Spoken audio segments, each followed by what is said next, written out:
Welcome to Story Always. You know, it's funny how a single Saturday afternoon can start out so perfectly normal, even beautiful, and then just shatter. Yes, that was what happened last weekend at Greenwood Mall. I want to tell you about a woman named Rita Carter. And before I get into the thick of this, I just want to say thanks for being here. I know there are a million stories you could be listening to, but the fact that you're sitting here with me means a lot. If you enjoy how we break these stories down, do me a huge favor, hit that subscribe button and stick around. This is a long one, and trust me, you won't want to miss how it ends. So, Rita, picture this. It's a bright Saturday at the Greenwood Mall. You know the vibe, the smell of overpriced cinnamon rolls, the sound of soft jazz humming through the speakers, and that bright, artificial sunlight streaming through the massive glass skylights. Rita is walking through the mall, feeling lighter than she has in weeks. She's wearing a sharp denim jacket, black jeans, and she's carrying this beautiful, heavy leather purse, the kind of bag you save up for months to buy. She looks like any other shopper, right? Just a woman on a mission to find a birthday present for her niece, Jasmine. But here's the thing about Rita. She isn't just any other shopper. Rita has spent 20 years on the force. She's a captain. She's seen the worst of the streets and the best of humanity. She's earned that gold shield through grit, late shifts, and a level of resolve most people couldn't imagine. But today she isn't Captain Carter. She's just Auntie Rita, looking for a silver bracelet with a butterfly charm. She's walking, her leather bag swinging gently at her side, finally letting her guard down. After a week of back-to-back personnel meetings and mountain-high piles of paperwork, this mall trip was supposed to be her breath of fresh air. She even murmurs to herself, something special for Jasmine, as she scans the storefronts. She watches families with strollers, teenagers laughing by the fountain, the usual Saturday theater. That peaceful feeling? It lasted exactly 8 minutes. Now, if you've ever felt like you were being watched, you know that prickly sensation on the back of your neck. For Rita, that sensation is a finely tuned instrument. She doesn't even have to turn around. She sees them in the reflection of a window display for a high-end clothing store. 2 security guards. They're trying to be subtle, but they suck at it. One is tall, his name tag says Miller, and he's whispering into his radio while staring right at her. The other one, Davis, is shorter and looks like he'd rather be anywhere else. He's glancing between Rita and his partner, looking incredibly uncomfortable. Rita's jaw tightens. She's been followed in stores before. Even with 20 years on the force, even with her rank, she knows what it's like to be profiled. It's a dull, familiar ache, but it doesn't make it hurt any less. She hears a crackle from a radio nearby. Miller's voice carries across the corridor. Asterisk, black female, brown leather bag, blue sweater. Keeping eyes on. Asterisk. Can you imagine? You're a literal police captain, and these guys are treating you like a predator in a jewelry store. Rita's fingers curl into fists. For a second, just a second, she wants to spin around, flash her badge and watch their faces drop. She wants to see them squirm, but she stops herself. She's off duty. She's here for Jasmine. She's not going to let 2 overzealous mall cops ruin her Saturday. She takes a deep breath, lets it out, and steps into a boutique called Crystals. It's one of those high-end places. The air smells like expensive vanilla perfume, the lighting is soft, and everything is behind glass. Behind the counter is a woman named Linda. Crisp blazer, middle-aged, hair perfectly coiffed. The moment Rita walks in, the atmosphere changes. You've felt that, right? When the air just gets heavy, Linda stiffens. Her smile? It's there, but it doesn't reach her eyes. It's a store manager smile. Can I help you? Linda asks. Her tone is sharp like a paper cut. Just browsing, thanks, Rita says, keeping her voice steady and pleasant. But inside, her heart is starting to hammer against her ribs. Not because she's scared, Rita Carter doesn't do scared, but because she's angry. She moves toward a display of charm bracelets. And through the glass, she can see Linda watching her every move in the mirror behind the counter. Linda isn't even pretending to work. She's just hovering. And outside the store, Miller and Davis are still there. They're pretending to study a mall directory map, but their eyes are glued to the entrance of the boutique. Linda walks over, appearing at Rita's elbow. "These are all locked cases," she says loudly, clearly for the benefit of the guards outside. "Items can only be removed by staff." Rita doesn't look up. "I understand. When I'm ready to see something, I'll let you know." Linda doesn't move. She shifts closer. Rita can practically feel the woman's eyes darting between her face and her purse. That leather bag, which felt like a reward for her hard work just 10 minutes ago, now feels like a target against her side. "Actually," Rita says, straightening up, "I'd like to see that silver bracelet with the butterfly charm." Linda hesitates. She looks at the guards, then slowly reaches for her keys. As she opens the case, Rita notices something. Linda's hands are trembling. Think about that for a second. Linda is so convinced she's dealing with a criminal that she's actually terrified. She expects Rita to just grab the whole tray and run. But Rita just smiles, imagining how Jasmine's face will light up when she opens the box. The bracelet is beautiful. Tiny crystals sparkling on the butterfly's wings. "It's perfect." "I'll take it," Rita begins. "Excuse me." Linda cuts her off. Sharp. Mean. The boutique goes dead silent. Even the soft jazz seems to fade into the background. "I need to see inside your bag," Linda says. Rita feels the heat rising up her neck. Other shoppers in the store stop. They turn. They stare. "Excuse me." Rita keeps her voice low, controlled. She's using her captain voice now, even if Linda doesn't know it yet. "A piece of jewelry is missing from this case," Linda says, her voice getting louder, more confident now. "Why?" "Because Miller and Davis have just entered the store. I saw you slip something inside your purse. Now, I want you to imagine being Rita in this moment. You've spent 2 decades putting people like James Raines, bad guys, real criminals behind bars. And here is this woman, accusing you of stealing a trinket." Rita's hands start to shake. But it's not from fear. It's pure, unadulterated fury. "That's absolutely false," Rita says. "I haven't touched anything except the bracelet you just showed me." Miller steps forward, his hand resting on his radio. He's trying to look intimidating, using his bulk to crowd her space. "Ma'am, please cooperate. Empty your bag on the counter." Rita draws herself up to her full height. In this moment, the denim jacket disappears. She's wearing the invisible mantle of her authority. "I will not," she says firmly. "I haven't stolen anything, and you have no right to search my personal property without probable cause." Davis, the shorter guard, shifts nervously. He knows this isn't going well. But Linda has gone red in the face. She's committed now. "Either show us what's in the bag, or we'll call the police," Linda snaps. Rita looks her dead in the eye. "This is harassment. You've been following me since I entered this mall. You're targeting me, and I will not submit to this humiliation." Miller doesn't want to hear it. He's got an audience now. A crowd has started to gather at the entrance of the boutique. Phones are coming out. People are recording. "Last chance," Miller says. "Open the bag or things get complicated." Rita doesn't blink. "I'm not opening anything. You have no right, no probable cause, and no evidence. Back off." That's it. Miller grabs his radio. *code 10 at Crystal's boutique. Subject refusing to comply, requesting police backup. The tension in that store? You could cut it with a knife. Linda is wringing her hands, looking a little less certain now that things are escalating so fast. But Rita? She doesn't move. She's face down armed suspects and corrupt officers.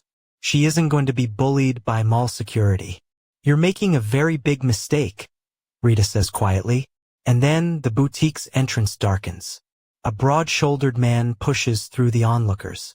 Officer James Raines. Rita knows Raines. Not personally, but by reputation. His name has crossed her desk more times than she can count. Complaints about aggressive arrests, excessive force, and specifically targeting black shoppers. He's always avoided consequences because he's got connections in the department. Rains struts in, his badge gleaming, a smug look on his face. He's not here to de-escalate. He's here to put on a show. What do we got here? Rains booms. His hand rests casually on his weapon. It's a deliberate intimidation tactic. Linda rushes to him. She won't let us check her bag for stolen jewelry. Another one causing trouble. Rains turns his hostile gaze on Rita. Always the same story, isn't it? Officer. Rita begins, maintaining her professional tone. This is a misunderstanding that could be easily resolved. We should review the... Without warning, and I mean zero warning, Rains grabs Rita's shoulder. He slams her against the boutique's glass wall. Crack. The impact rattles the display cases. Several shoppers gasp. The glass is cold against Rita's cheek as Rains presses his weight into her. Don't tell me how to do my job, he snarls into her ear. Hands behind your back. Now. This is excessive force, Rita declares, her voice loud enough for every phone in the room to catch. I have rights, and you are violating them. Rains actually laughs. He yanks her arms back roughly. You've got the right to shut up while I add resisting arrest to your charges. The handcuffs click shut, unnecessarily tight. Around them, the crowd has grown. People are whispering in disgust. Some are calling out that this isn't right. But Rains? He's loving it. He spins her around and starts marching her out of the store, toward the mall corridor. Every step is a study in controlled fury for Rita. She's spent her career fighting against exactly this kind of abuse of power. And now she's the one in the cuffs.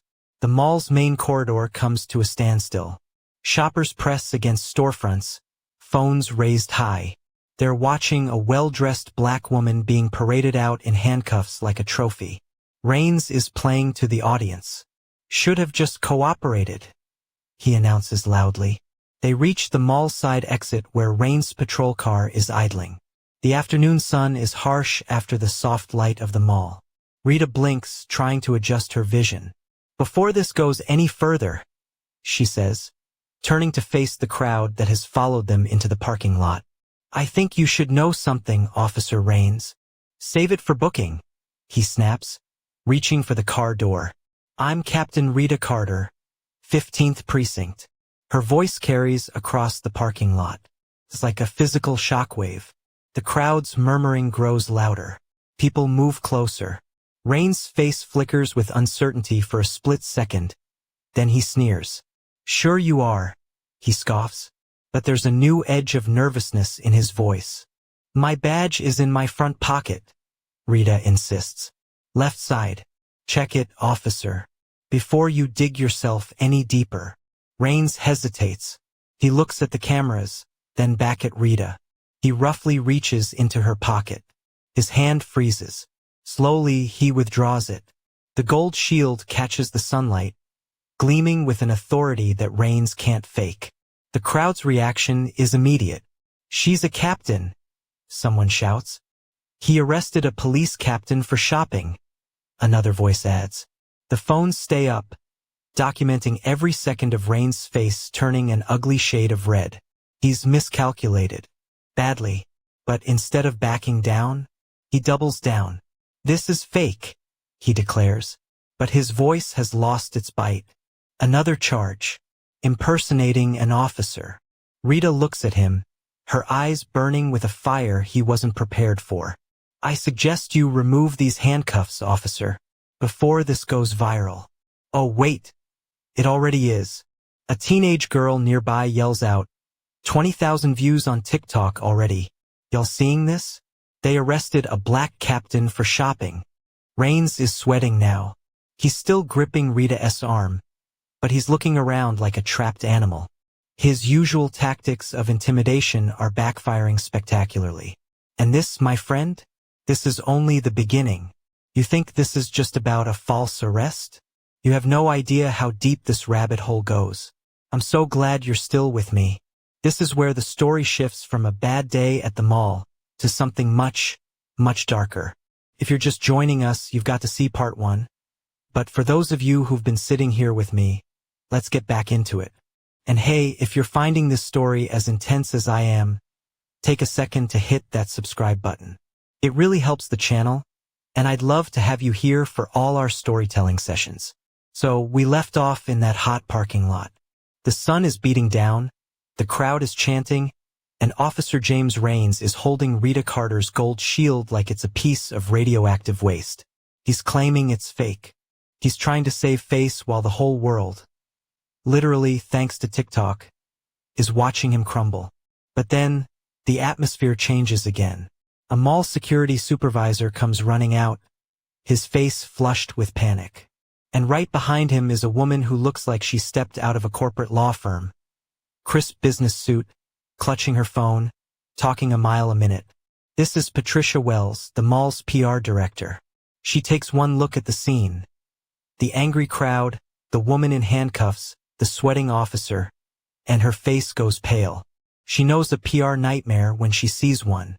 "Officer," Patricia says, her voice strained with a professional smile that's clearly about to crack. "Perhaps we should move this situation inside." Rita doesn't even look at her. She keeps her eyes on the crowd. "There's nothing to move inside," Rita says, her voice like steel. "These handcuffs need to come off. Now." Raines is about to snap back, but then a police cruiser pulls into the parking lot. No sirens, just the flashing lights. A man steps out, Sergeant Robert Watkins. Now, Watkins is a veteran.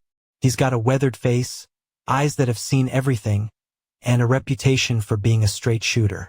He's worked with Rita for years. He knows her integrity. He knows her rank.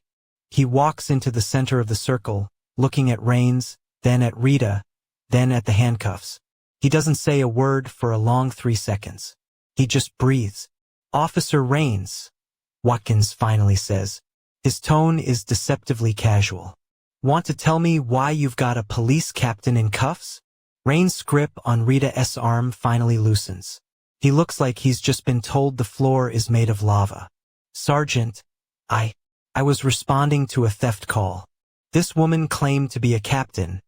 But that's Captain Carter," Watkins interrupts. He steps closer to Raines, his voice dropping an octave. "Your commanding officer's commanding officer. The badge you're holding? It's real.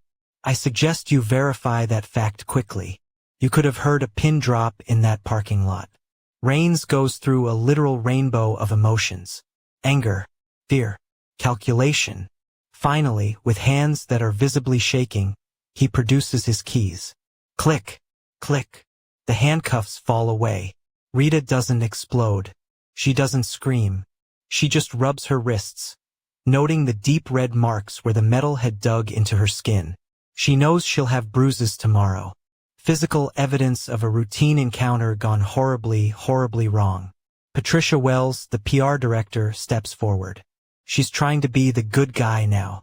"Captain Carter, on behalf of Greenwood Mall, I want to extend our sincerest apologies for this unfortunate incident. We pride ourselves on being a welcoming space, and clearly we failed today." Rita looks at her. It's the kind of look that makes people want to apologize for things they haven't even done yet. "Unfortunate incident?" Rita repeats. Her voice is sharp, cutting through Patricia's corporate fluff. "Is that what we're calling racial profiling and police brutality now?" Patricia flinches. She can see the phones around her recording every syllable.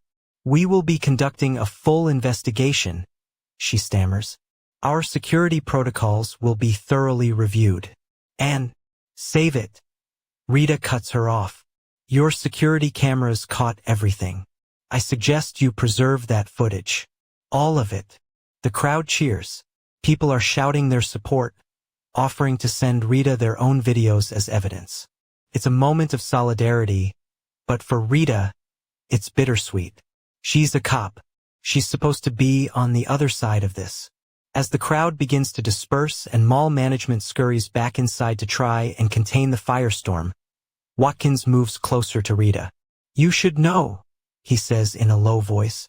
Rains was on his radio before I even got here. Ritoções. Let me guess. Writing his version of events. Watkins nods grimly. He's already claiming you resisted. Claiming you struck him during the arrest. You know how these reports work, Rita. The first version on paper becomes the official narrative. Rita feels a fresh wave of anger, but she keeps her expression neutral. She's seen this pattern her entire career. False reports used to justify excessive force, especially against black citizens who dared to stand up for their rights. He doesn't know who he's dealing with, she tells Watkins. She collects her belongings, her purse, her keys, and her badge, which Rains had literally dropped on the ground. She picks it up, wipes the dust off the gold, and puts it in her pocket. The drive home is surreal. You know that feeling when you've been in a car accident, and suddenly the streets you've driven 1,000 times look different? That's Rita. Her hands are steady on the steering wheel, but her mind is racing. She gets home, walks straight to her office, and powers up her laptop. She needs to document everything while it's fresh. But as soon as her email loads, she sees it.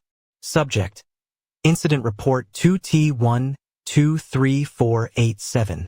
She opens the attachment. Her jaw tightens as she reads.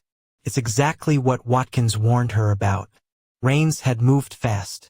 The report painted a picture of an angry black woman out of control. It claimed she was combative, aggressive, and had resisted legitimate security protocols. It even claimed she had struck an officer. The exact stereotype she'd fought against her entire career was being used to bury her. The report had been copied to Internal Affairs, the chief's office, and the union. Rains wasn't just trying to cover his tracks. He was trying to destroy her reputation before she could even speak. At 7:30 p.m., the doorbell rings. It's Carla Johnson. Carla has been Rita's best friend for 15 years. She's a defense attorney, sharp, cynical, and the kind of woman who drinks her coffee black and her wine expensive. She walks in carrying a bottle of wine and a manila folder, her face etched with concern. I ordered Chinese, Rita says, gesturing to the takeout containers on the table. Figured we'd need fuel for this. They settle at the table, the familiar comfort of their routine overshadowed by the day's events. Rita serves the food while Carla pours the wine. Tell me straight, Rita says, pushing her sweet and sour chicken around her plate. How bad is it? Carla takes a slow sip of wine.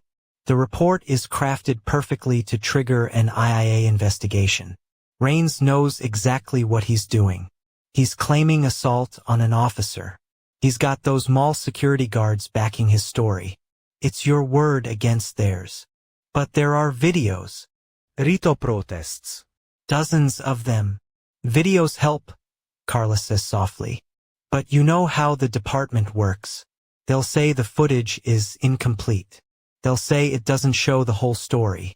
They'll focus on your attitude. Carla's fork clinks against her plate as she sets it down. And let's be honest, Rita.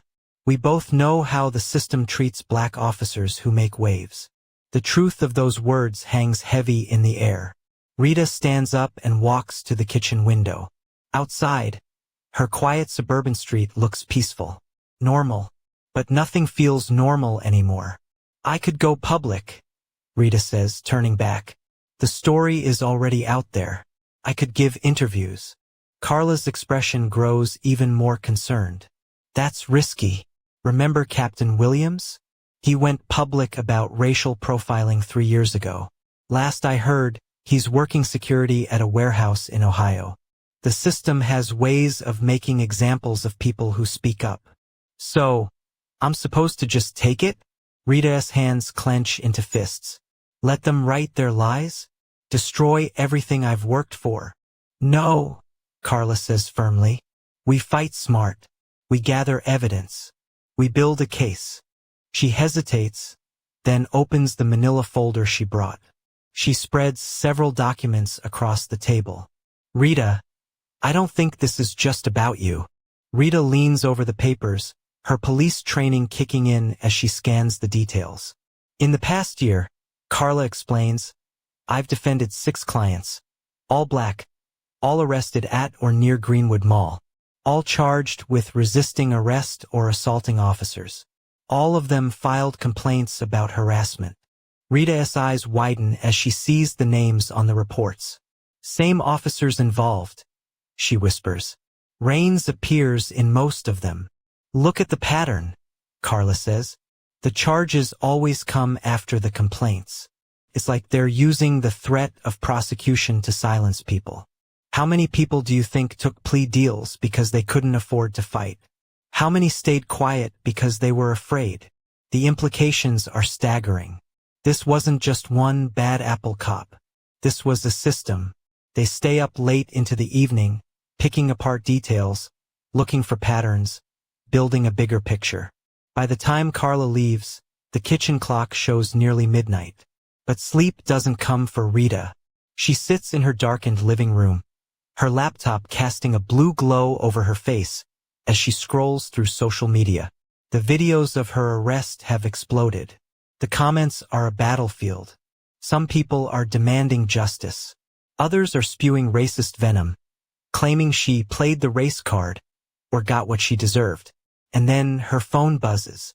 An unknown number. Asterisk, back off, Captain. You don't know what you're stepping into. Asterisk. The threat is plain but carefully worded. Nothing explicitly criminal.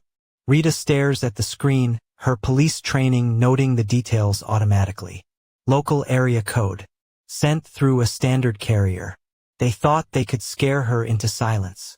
They didn't know who they were dealing with. The next morning, Rita is at Carla's office at 8 a.m. sharp. The office is quiet, the rest of the staff not due in for another hour.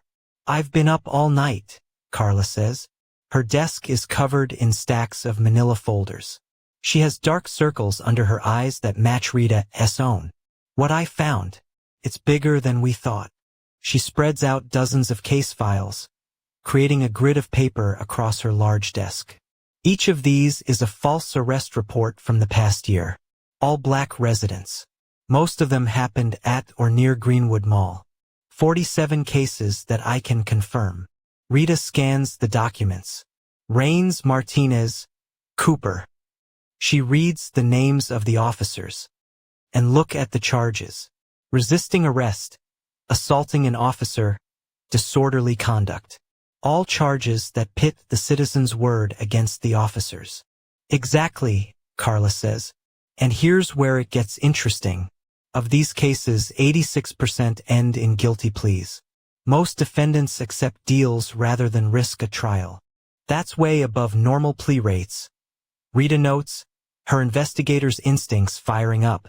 And, Carla adds, her voice taking on an edge. Every single plea deal includes mandatory probation. Specifically, probation through a private contractor called New Horizon Supervision Services. Rita's eyebrows rose. Private probation? I didn't even know that was legal. It's a growing trend, Carla explains. Counties outsource probation monitoring to save money. But look at the fees these people are charged. Monthly supervision fees, drug testing fees, electronic monitoring fees. Some people end up paying thousands of dollars over their probation period. It's a debtor's prison system, Rita mutters, anger building in her chest. And if they can't pay, they violate probation. Back to jail, more fees. It's an endless cycle. Rita stands up, too agitated to sit still. I need to see our internal files on this. There has to be a paper trail at the precinct. Be careful, Carla warns. After that threat last night. I'm still a police captain, Rita says, gathering her things. I have every right to review arrest records. An hour later, Rita is at her desk at the precinct. She can feel the sideways glances from other officers. She hears the whispered conversations that stop when she walks by. She ignores them. She focuses on her screen. Years of arrest data scroll past as she searches for patterns. Asterisk location, Greenwood Mall. Officer, Raines. Charge, resisting arrest. Asterisk. The numbers keep growing. And then, she finds something that makes her pause. A memo about the department's partnership with New Horizons Supervision Services. The company's CEO is listed, Richard Greenwood, the same family that owns the mall. Rita's mind races. Digging deeper, she uncovers financial reports. The probation company was a subsidiary of Greenwood Holdings LLC. The mall security firm was another subsidiary. It was all connected. Her phone buzzes. A text from Carla. Found something else. These cases spike every quarter right before the mall reports earnings to shareholders. The scale of it hits her all at once. More arrests meant more people on probation. More people on probation meant more fees collected. The mall's security targeted black shoppers. Local police made arrests on false charges. And the Greenwood family profited from the resulting probation payments. This wasn't just corruption. This was calculated, organized exploitation. Rita grips her steering wheel as she sits in the mall parking lot later that afternoon, her knuckles white. She watches a young black mother hurrying past, clutching her purse close, eyes darting nervously. She sees a teenage boy being tailed by a guard just like she had been. How many lives had been derailed by this? How many families had been bled dry to pad the Greenwood family's profits? In her 20 years of law enforcement, she'd seen plenty of systemic racism. But this was a machine, and she was going to be the wrench that jammed the gears. I want to take a quick second to say thank you. Seriously, seeing you guys engage with these stories and share your own experiences in the comments is why I do this. If you're feeling the weight of what Rita is going through, hit that subscribe button. We're going to get through this together, and you definitely want to be here when the truth finally comes out. So, Rita is sitting at her desk, the cold glow of the computer screen reflecting in her eyes. She's just realized that her city isn't just dealing with a bad cop. It's dealing with a corporate-sponsored trap. The mall, the security guards, the police officers, and the private probation company are all teeth in the same giant mouth, and they've been chewing up her community for years. She feels a shadow fall across her desk. Rita's hand instinctively moves toward her holster. Her nerves are frayed, and the threat from the night before is echoing in her head. But when she looks up, it's not a threat. At least not a physical one. Standing in her office doorway is a young woman, maybe in her late 20s. She's wearing a sharp blazer, but her hair is a bit windswept, and she's clutching a leather notebook like it's a shield. Her press badge swings from a lanyard around her neck. Maya Lopez, City Herald. Captain Carter? The woman asks. Her voice is steady, but there's a flicker of nerves there. I'm Maya Lopez. Got a minute? Rita starts to give her standard no-comment response, the one she's used 1,000 times with the press. But something stops her. It's Maya's eyes. They aren't the eyes of a reporter looking for a gotcha headline. They're the eyes of someone who hasn't slept in 3 days because they're chasing a ghost. Close the door, Rita says. Maya sits down, already pulling out her phone to record. I've been following your case since the mall incident, she says, leaning forward. But that's not why I'm here. I've spent 6 months investigating Officer Raines and his connection to private probation companies. I've hit wall after wall. Records disappear. Sources go quiet. Then I saw the video of what happened to you, and I knew this was my chance. Your chance for what? Rita asks, her investigator's mind already weighing the risks. To finally expose this. Maya says, her eyes blazing with conviction. I have banking records showing massive transfers from New Horizon to offshore accounts. I have tax documents that don't add up. But I need someone on the inside to help me connect the dots. I need someone who knows how the department hides its tracks. Rita looks at her for a long time. In her world, journalists could be allies or enemies. But Maya's intensity, it reminds Rita of herself 20 years ago, before the politics, before the weight of the badge became so heavy. What's your angle on this, Maya? The truth, Maya says simply. How a racist cop and a corporate machine are destroying black lives for profit. My parents were immigrants, Captain. I grew up watching them get harassed by police and targeted by predatory companies. This isn't just a story for me. It's personal. Ritonine slowly. I can't be your official source. Not yet. But I might know some people who can help you follow the money. Maya smiles, and for the first time in days, Rita feels like the air in the room is a little lighter. I might have something for you too, Maya says. Ever heard of the Justice Coalition? 2 hours later, Rita finds herself in a place she never thought she'd be as a police captain. A cramped, dimly lit community center meeting room on the other side of town. Across the table sits Reverend Marcus Green. He's a tall man with graying temples and a voice that sounds like rolling thunder. Around the table are others. A teacher named Lisa Chan, a local barber named Jerome Wilson, and several activists. Each of them has a story. We've been gathering evidence for months, Lisa Chan says, her voice trembling with a mix of fear and anger. Videos, witness statements, medical records from people Rains roughed up. But every complaint gets buried, Jerome adds. Jerome owns a barber shop near the mall. He's seen the patrols firsthand. The police review board is useless. They're all in Greenwood's pocket. Maya takes rapid notes while Rita examines the evidence they've gathered. It's a mountain of misery. Dozens of sworn affidavits describing the same pattern. False accusations, violent arrests, and the crushing pressure to accept plea deals. Reverend Green points to a photo of a woman, a single mother of 3. This woman, he says quietly. Rains claimed she assaulted him during a traffic stop. Now she's paying $300 a month in probation fees to New Horizon. She had to take a second job. They threatened to take her kids if she fought the charges. Rita's hands clench into fists on the table. Why haven't these stories come out before? Fear, Jerome says simply. Rains makes examples of people who speak up. Strange traffic stops. Sudden building code violations. Kids getting hassled at school. He doesn't just arrest you. He tries to dismantle your life. But we kept records, Reverend Green says, looking meaningfully at Rita, waiting for someone with the power to do something. Rita looks around the room. These people have been fighting a war she didn't even realize was happening in her own backyard. We need to move carefully, Rita warns. The Greenwood family has armies of lawyers and friends in high places. They won't go down without a fight. That's why we have to strike hard and fast, Maya argues. Once the first story breaks in the Herald, others will come forward. We just need to connect the final link, the proof of direct coordination between the mall, the police, and the probation company.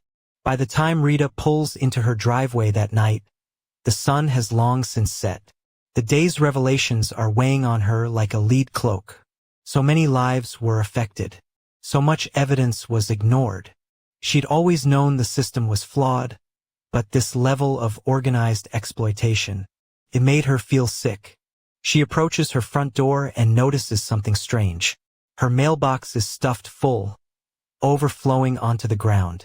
She had gathered the mail that morning. Her stomach tightens.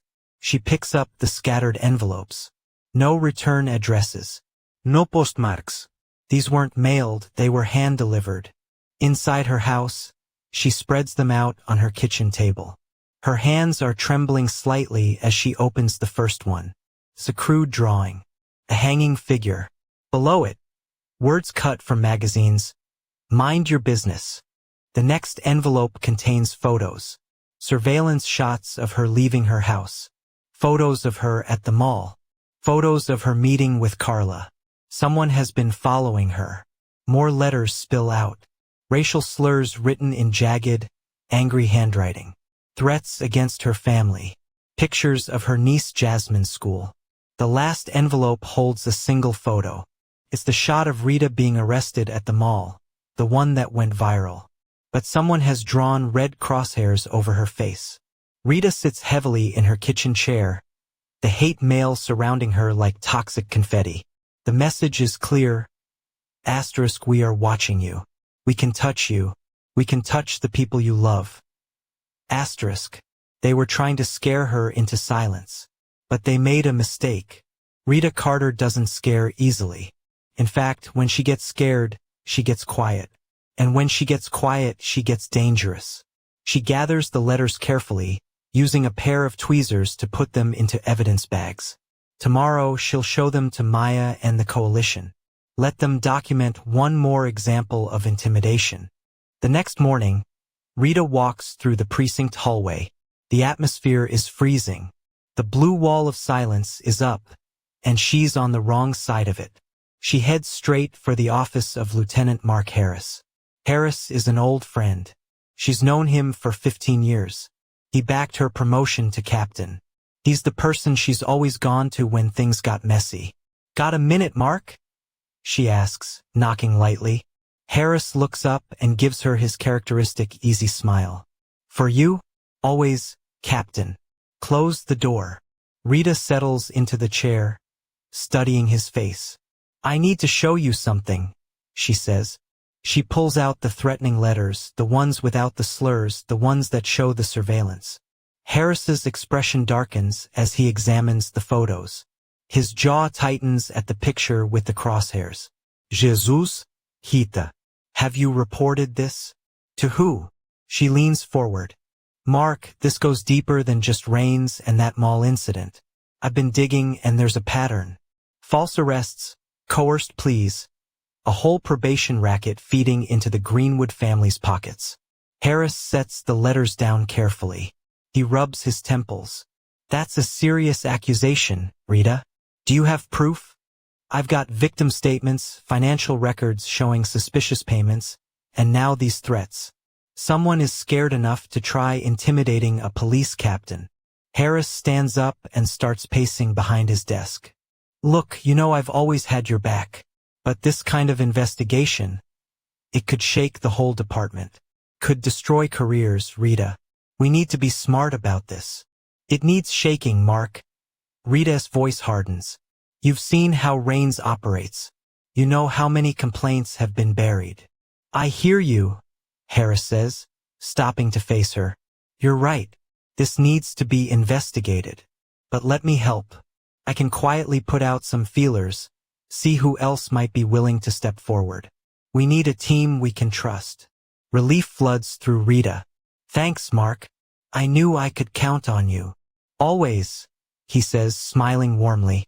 "Just watch yourself, okay? Maybe stay with family for a few days until we figure out who sent these threats." "I'm not hiding," Rita says. "That's what they want." Stubborn as ever, Harris shakes his head fondly. "At least let me assign a patrol car to drive by your house regularly. I'll handle it myself." Rita gathers her things. "Thanks, Mark. It helps knowing you're in my corner." "We look out for our own," Harris assures her. The rest of the day passes in a blur of routine duties and careful evidence gathering. Rita makes copies of every key document and stores them in secure, off-site locations. She knows how easily records can disappear in cases like this. It's after midnight when she finally heads home. The street is quiet. The only sound is the chirping of crickets in the warm summer air. She pulls into her driveway, the automatic lights illuminating her usual parking spot.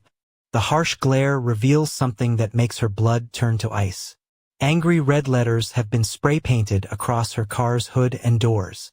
"Traitor." Rita freezes, keys in hand. The paint is still wet, dripping down the white finish of her sedan. Her mind races. The timing. The message. This wasn't random vandalism. She does a quick scan of her surroundings, her hand instinctively moving to her holster. Nothing moves in the shadows. Whoever did this is long gone. With trembling fingers, she takes photos of the damage. And then, she notices something that makes her heart stop. The vandals had keyed a message into the paint, right next to the driver's side handle. "Keep your mouth shut, Captain." Her rank. Only someone from the department would know her rank. Only someone inside would know she was investigating. She thinks back to everyone she's talked to. Maya, the coalition, Carla, and Harris. She had told Harris everything. She had handed him the evidence she'd found, the names of potential witnesses. "Damn it!" She whispers into the dark. She realizes that in her search for an ally, she might have just handed her life story to the person who wanted to end it. I did not see that coming. Did you? Mark Harris? Her friend of 15 years? This is where it gets really dangerous. Rita is officially alone inside the precinct. She doesn't know who's a friend and who's a snake. Do you think Harris is the one behind the vandalism? Or is he being framed? Drop a comment below and tell me your theories. I'm reading them all. I'm so glad you're still here with me. Honestly, this part of the story, it's the hardest to tell. It's that moment in every great thriller where the hero realizes that the floor they're standing on isn't just shaky. It's being pulled out from under them. Before we dive into the deep end of this conspiracy, I just want to say thank you for sticking through this journey, and the fact that you're here listening to every detail means the world to me. If you're rooting for Rita to take these guys down, let me know in the comments with a Team Rita. And if you haven't already, hit that subscribe button. We're nearing the grand finale, and you don't want to be the one who misses the ending. So, Rita is standing in her driveway, looking at the word traitor dripping in red paint off her car. The realization that it was someone from inside her own department, someone who knew her rank, someone she might have even shared coffee with, it feels like a physical blow to the stomach. She doesn't call it in. Why would she? She knows the investigation would be a joke. Instead, she goes inside, sits in her kitchen chair, and stares at her badge sitting on the table. 20 years. She's worn that gold shield for 20 years. She believed in what it stood for. She convinced herself for 2 decades that change would come from within. Now, she's wondering if the rot goes all the way through, if there's even anything left worth saving. The next morning, her phone buzzes. An urgent text from Maya. * need to meet. Big break. The usual spot. * 20 minutes later, Rita is sitting in the back booth of Jerry's diner. It's one of those greasy spoons where the coffee is strong enough to peel paint and the regulars don't ask questions. Maya rushes in, her messenger bag clutched tight against her side. Her eyes are darting around the diner like she expects a SWAT team to burst through the doors. "Sorry I'm late," Maya whispers, sliding into the booth. She leans forward, her voice barely audible over the clinking of silverware. "But you're going to want to see this. Remember that source I mentioned? The one inside mall management." Maya pulls out a thick manila envelope, keeping it below the table level. She slides it across to Rita. Rita opens it carefully. Inside are several sheets of corporate letterhead. Her eyes widen as she scans the first page. These aren't just emails. These are internal memos from the mall's board meetings, dating back 18 months. "Look at page 3, Maya says. Rita flips the page. The memo is titled, Loss Prevention Initiatives. It sounds like boring corporate speak, but as she reads, her hands start to shake. The document lays out explicit instructions for security to target high-risk demographics. A thin, pathetic veil for racial profiling. But it gets worse. Much worse. There are quotes from meeting minutes where board members discussed coordinating with local police to maximize enforcement opportunities. They were working with Raines directly, Maya explains, tapping a highlighted section. The board approved bonuses for security staff based on arrest numbers. They weren't just allowing racial profiling. They were incentivizing it. They turned it into a profit-generating pipeline. Rita feels like she can't breathe. Every false arrest meant another person was forced into the private probation program. Monthly fees, mandatory classes, all funneling money back to the same corporate interests. It's a closed loop. Exactly, Maya says, her eyes gleaming.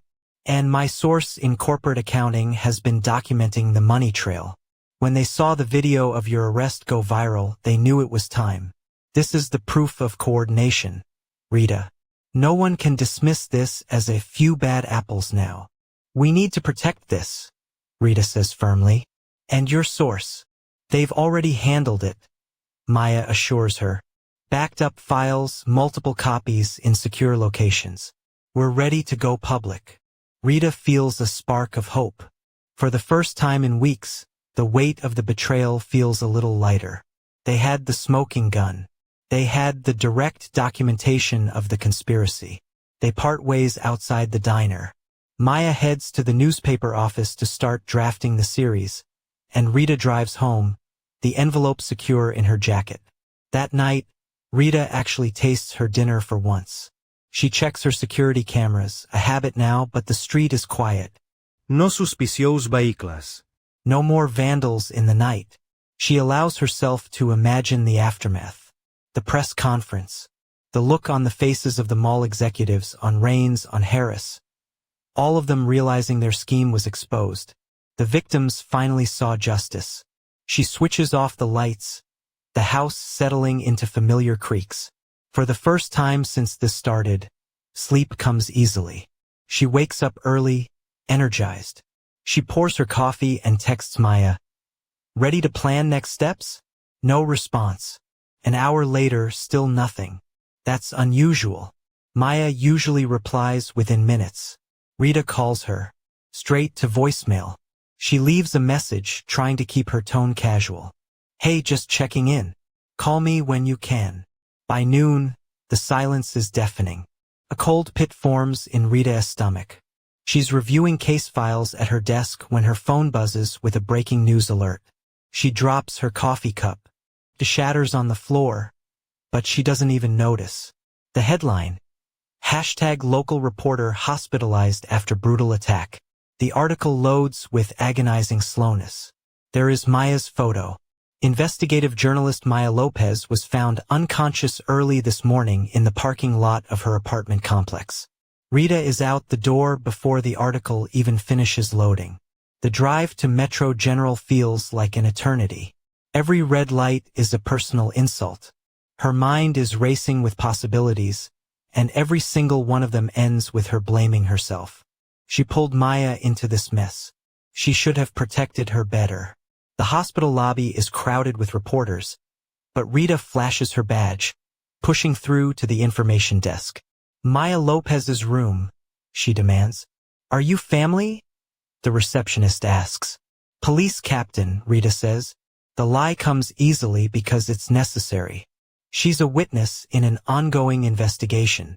Room 412. The elevator seems to crawl between floors.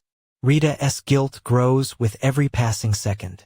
When she reaches the room, the door is open. Maya is lying in the bed, her face bruised and swollen, her left arm in a cast. But despite everything, her eyes light up when she sees Rita. You look terrible, Maya croaks, her voice a dry rasp. Me? Rita moves to the bedside. You're the one in the hospital gown. What happened, Maya? Maya tries to smile but winces. Walking to my car. Someone grabbed me from behind. Professional job. Knew exactly how to hurt without killing. Rita's fists clench. Did you see their face? Maya glances at the door, then lowers her voice. Better. I saw something else. When they threw me down, their jacket rode up. A badge. Chrome flashed at their hips. Rita feels a wave of nausea. A badge? You're sure? Maya nods slightly. Department issue. Same as yours. The confirmation hits Rita like a physical blow. One of her own. Someone she might pass in the precinct hallways every day. I'm so sorry, Maya. Rita whispers. I never should have. No. Maya's good hand grips Rita's wrist with surprising strength. This proves we're on to something big. They're scared. They should be scared of me now, Rita growls. But the nightmare is just beginning. A nurse appears in the doorway. Ms. Lopez needs rest. 5 more minutes. The memo's safe, right? Maya asks urgently as soon as the nurse leaves. Locked in my desk at home? I'll start making copies today, Rita says. Don't worry about the evidence. Just get some rest. Rita leaves the hospital, her mind a blur of rage and worry. She pulls into her driveway as sunset paints the sky a bruised orange. Something feels off before she even reaches the front door. A subtle wrongness in the air. The door is locked, but that means nothing. Rita draws her off-duty weapon, entering cautiously. The living room is untouched. The kitchen is normal. But as she approaches her study, she sees it. The door is slightly ajar. She always keeps it closed. Her heart pounding against her ribs, Rita pushes the door open. The room is a disaster. Books have been thrown from the shelves. Papers are scattered everywhere. Her father's heavy oak desk has been forced open, the lock splintered into shards of wood. Rita rushes forward, already knowing what she'll find. The hidden compartment is empty. The manila envelope, the evidence, the corporate memos, gone. All of it. Rita sinks into her chair, the magnitude of the loss hitting her. Their proof, the documentation that could have exposed everything, was gone. She thought of Maya lying in that hospital bed, battered and bruised. All for nothing. Her phone buzzes. A text from an unknown number. Next time, it won't just be the journalist. Rita stares at the message, her hands trembling with fury. They thought this would stop her. They thought stealing the evidence and attacking her friend would make her back down. They didn't know her at all. But the system was already moving to finish her off. The next morning, Rita is sitting at her kitchen table when she hears a knock. It's not a friendly knock. It's the heavy, rhythmic thud of official business. She opens the door to find 2 officers from Internal Affairs. They don't look her in the eye. They hand her a cream-colored envelope. Pending investigation into allegations of misconduct and erratic behavior. Her phone won't stop buzzing. News alerts are popping up, and each headline is worse than the last. #Troubled police captain claims conspiracy. Sources say suspended officer shows signs of instability. Rita clicks on one article, her jaw clenching as she reads.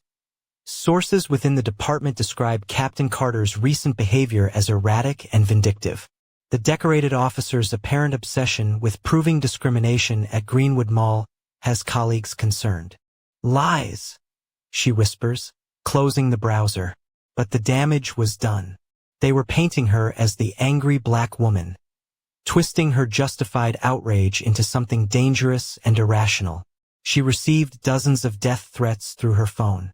Some were creative in their hatred. Others were simple and blunt. Rita gets up and draws the blinds tighter. The darkness feels safer somehow. She's already swept the apartment twice for bugs, checked all the windows and doors. Paranoid? Maybe. But after what happened to Maya, after the break-in, paranoid was just another word for prepared. She looks at her badge and her gun sitting on the coffee table. She had surrendered them that morning to Internal Affairs. 20 years of service, reduced to 2 pieces of metal she was no longer allowed to carry. The sight made her stomach turn. And then the doorbell rang again. Rita approached the door cautiously, checking the peephole. Her heart skipped a beat. It was her niece, Kayla. She had a backpack slung over one shoulder and a look of fierce determination on her face. Rita opened the door quickly, pulling her inside. Kayla? What are you doing here? You should be in school. Half day, Kayla said, dropping her backpack. Without hesitation, she wrapped her arms around her aunt in a fierce hug. Rita stiffened at first, then melted into the embrace. She hadn't realized how much she needed the simple human contact of someone who didn't see her as a threat or a failure. Mom's worried, Kayla said, still holding tight. She's been trying to call you. I know. Rita pulled back, studying her niece's face. I can't talk to anyone right now. Not with everything. You mean all the lies they're telling? Kayla's young face hardened with anger. We know they're lies, Auntie D. Everyone at school knows, too. She pulled out her phone, her fingers flying across the screen. Look at this. The video loaded. The footage from the mall. Rita tried to look away. She didn't want to relive that humiliation, but Kayla insisted. No, look at the views. The number took a moment to register. 5.2 million views. The comments section was a flood. Asterisk, what is systemic racism? This asterisk. Captain Carter is a hero for standing up. We stand with you, Captain. It's not just the video, Kayla said excitedly. People are sharing their own stories. About Officer Rains, about the mall security, about the whole corrupt system. You started something, Auntie D. Rita sank onto the couch, overwhelmed. They're still saying I'm unstable. That I'm making it all up. The truth is out there now. Kayla sat beside her. People are watching. They're listening. And they're angry. Not at you. At them. Kayla pulled up another page. A social media group with thousands of members, all sharing similar experiences at Greenwood Mall. Stories of harassment, false arrests, coerced pleas. See, Kayla squeezed her aunt's hand. You're not alone. And you're not crazy. You're the only one brave enough to stand up to them. For the first time in days, Rita felt something besides despair. A small spark of hope kindled by her niece's unwavering faith. When did you get so wise? She asked, managing a small smile. I learned from the best. Kayla hugged her again. You always taught me to stand up for what's right no matter what. That's what you're doing now. And we're all standing with you. Can we just take a second for Kayla? Sometimes it takes the younger generation to remind us why we fight in the first place. Rita thought she was alone, but she's got 5 million people behind her and she doesn't even know it yet. But here is the question for you. If all your physical evidence was stolen, and the media was turning the whole city against you, would you have the strength to keep going? Or would you take the early retirement and walk away? Let me know in the comments. If you've enjoyed this deep dive into her fight, please hit that subscribe button, leave a comment about your favorite moment, and share this with someone who needs to hear that one person can make a difference. The afternoon sun is beating down on a massive crowd gathered outside the main entrance of Greenwood Mall. But this isn't a crowd of shoppers. There are hundreds of people. They're holding signs, * justice for Carter, stop racial profiling, end police corruption. * the air is electric, crackling with a mix of righteous anger and something even more powerful. Hope. Rita stands in the middle of it all, a baseball cap pulled low over her eyes. She's watching in amazement as strangers demand justice in her name. Just days ago, she felt completely, utterly alone. Now, she sees solidarity. They thought they could silence you, Captain. An elderly woman next to her says. She's wearing a Black Lives Matter cap and leaning on a cane. But where is your voice now? Rita just nods, not trusting herself to speak. Suddenly, a teenage girl approaches her. Captain Carter? She whispers. Rita tenses, but then she recognizes the girl. It's Tiana Brooks, the one who recorded the original viral video. I have more, Tiana says, pulling Rita away from the main noise. She holds up her phone. I started recording as soon as I saw Officer Rains enter the mall. Something felt wrong about how fast he showed up. The video plays. It's the pre-roll, the 5 minutes before Rita even entered the boutique. In the frame, Rains is standing at the store entrance. He's leaning in close to Linda, the manager. He's whispering something. Linda nods, her expression hardening. Then Rains steps back out of sight and waits. Less than a minute later, Rita walks into the store. He set it up, Rita breathes. He orchestrated the whole thing before I even walked in. I caught him doing the same thing last month with my cousin, Tiana says, her voice trembling. But nobody would believe us then. This proves it was planned. He profiled you before you even entered the store. Rita's mind races. This unedited footage is the final nail in the coffin. Proves premeditation. It destroys any claim that the confrontation arose naturally from suspicious behavior. I run a YouTube channel about police accountability, Tiana says. My followers want to help. We can spread this everywhere, but it needs a voice. Your voice. Rita looks at the girl, then at the crowd, then at the mall. She has the video. She has the witness statements from the coalition. She has the financial records. But she needs the right platform. The council meeting, Rita says. This Thursday night. It's a public forum. Anyone can speak. Thursday night arrives. The marble halls of City Hall echo with footsteps. Camera crews are jostling for position. Inside, every seat is filled. Rita stands in the doorway, her heart pounding against her ribs. She isn't in her denim jacket today. She's wearing her sharpest blazer, her pants pressed, her shoes polished to a mirror shine. And pinned to her lapel, despite the suspension, is her captain's badge. She sees Maya in the back, her arms still in a cast, but her eyes bright. She sees Tiana with her phone ready to record.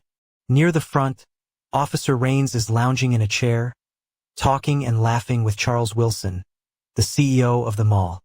Their comfortable arrogance makes Rita's stomach turn. Mayor Thompson sits at the center of the platform, mopping his forehead. He knows the eyes of the city are on him. Next speaker, please, the mayor announces. Rita steps to the podium. The room goes dead silent. Heads turn. Whispers spread like wildfire. Rains sits up straight, his smirk faltering. My name is Captain Rita Carter. Her voice rings out, clear and strong. 2 weeks ago, I was falsely arrested while shopping at Greenwood Mall. But this isn't just about one incident of racial profiling. She lays out her evidence folder, spreading documents across the podium. This is about a systematic criminal enterprise operating within our city. An enterprise that targets black citizens for arrest, forces them into plea deals, and profits from their probation. The crowd's murmurs grow into a roar. Camera flashes light up the room. I have here internal communications from mall executives and police officers. Rita continues, her voice rising. I have financial records showing payments from the mall's parent company to New Horizons Supervision Services. And I have proof that this arrest, my arrest, was orchestrated by Officer James Rains in coordination with store management. Wilson, the CEO, pulls out his phone, typing frantically. Mayor Thompson tries to interrupt. Captain Carter, this forum is for community concerns, not unfounded accusations. These accusations are fully documented, Mr. Mayor. Rita snaps. Including emails between Officer Rains and Judge Harrison discussing how to expedite guilty pleas. She turns to face Rains directly. The officer's face has turned a deep, ugly red. He starts to rise from his seat, his hand moving toward his weapon. You're under arrest for defamation. Rains shouts, his voice cracking. The crowd surges to its feet. But before Rains can reach the podium, 2 uniformed officers step into his path. Rita recognizes them. Officers Chun and Rodriguez from her own precinct. Stand down, Rains, Chun says firmly. You're not arresting anyone. Get out of my way. Rains tries to push past them. We don't take orders from you, Rodriguez replies. More officers emerge from the back of the room, forming a protective line between Rains and Rita. The chamber erupts. People are jumping on chairs, phones recording everything. A chant starts in the back. Asterisk, justice, justice, justice, asterisk. Rains backs away, his face contorted with rage and disbelief. Wilson, the CEO, has already slipped toward the side exit, but he's met there by state investigators in dark suits. Rita stands at the podium, surrounded by her fellow officers. Watching as the truth she fought so hard for finally bursts into the light. The fear, the anger, the betrayal of the last few weeks. It all begins to unravel. State Attorney Patricia Walsh shouldered her way through the chaos. Captain Carter, she calls out. I need those documents. All of them. Rita carefully gathers her folder. The money trail goes back 3 years, ma'am. Payments from shell companies landing in Judge Harrison's private foundation. Kickbacks to city officials. It's all here. Walsh flips through the pages, her eyes widening. This is comprehensive. Nobody leaves this room. The mayor is still banging his gavel, but the sound is drowned out by the cheers of the crowd. Several council members are sitting frozen, their faces pale. Rains is being led away in handcuffs, real ones this time. As Rita watches him go, Officer Chun touches her arm. Captain, there's a crowd outside. They want to hear from you. Rito Nines, suddenly exhausted. The adrenaline is wearing off, leaving her drained. But she has one more thing to do. She makes her way out of the building. The steps of City Hall are illuminated by streetlights and thousands of phone screens. As she emerges, a cheer goes up that seems to shake the very foundation of the building. Captain Carter! Captain Carter! She looks out over a sea of faces, black, white, young, old, all united. For the first time in weeks, the crushing weight begins to lift from her shoulders. She isn't alone. She never was. 3 days later, Greenwood Mall stands like a ghost of its former self. The usual Saturday bustle has been replaced by an eerie quiet. Yellow police tape crosses the entrances of several stores. Rita walks through the main corridor, her heels clicking against the tile. She's wearing her captain's uniform today, not out of obligation but as a statement. A young mother pushing a stroller recognizes her and breaks into a wide smile. Captain Carter, thank you. Thank you for everything you did. An elderly man reaches out to shake her hand. My grandson was one of them, he says quietly. They got him on a false charge last year. Now his case is being reviewed. Thanks to you. I'm glad, Rita says, squeezing his hand. She meets Kayla by the boutique where it all started. The store has a whole new staff. The manager who called the cops? She's under investigation for kickbacks. Still can't believe it took 3 weeks to buy a birthday present, Rita says, looking at a delicate silver necklace with wings. Worth the wait, though, Kayla says, hugging her aunt. What you did. It changed things. Kids at school look at me different now. They want to know what it's like having a superhero for an aunt. Ritolevs. Im no suparu. Unei. Just someone who got tired of being pushed around. That's what makes you a hero, though, Kayla insists. You were scared, but you did it anyway. As they approach the register, the other shoppers step back, insisting they go first. The cashier wraps the purchase carefully, adding a second small box. This is a gift from us, she says, to apologize for everything. Walking toward the exit, the crowd in the mall begins to clap. The sound spreads, filling the space with applause.